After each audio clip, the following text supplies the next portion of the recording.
Hi, this is Len Rice from Town Animal Clinic. Today we're going to talk about some holiday issues for pets. The holidays are great times for pets because we're home a little bit more and we get to spend a lot of time with them.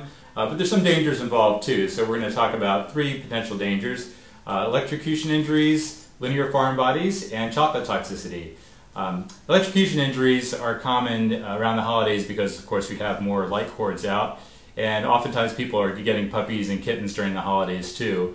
And they're curious, they like to chew on things, so you need to make sure that they're supervised real well. Not only can electrocution injuries cause really serious burns to the mouth, but they can also cause serious damage, life-threatening injuries to the lungs and other tissues of the body too.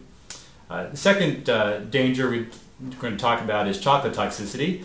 Dogs love chocolate, but chocolate does not love dogs, and the chocolate toxicity can cause neurologic problems, heart problems in dogs if they get into too much of it or get into a really concentrated form of chocolate. So just supervise your dog when you have those holiday chocolates out. And if your dog does ingest any, just give us a call so that we can walk through the dose and whether it's going to be a problem or not for your dog.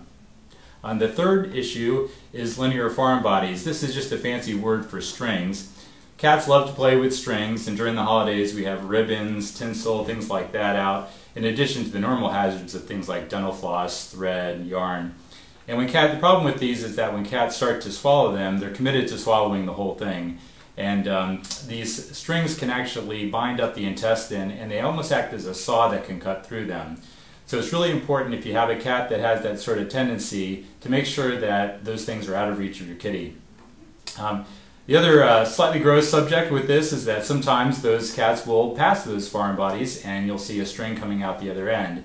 Do not pull on the string. If it is bound up internally, you can really do some serious damage. It's just better to let it pass normally, and if it doesn't pass within a reasonable length of time, or if your cat seems painful, then definitely give us a call so we can help you out with that. So those are the main dangers to look for during the holidays, and if you have any questions about those, please give us a call. In the meantime, have a happy Thanksgiving and a blessed Christmas.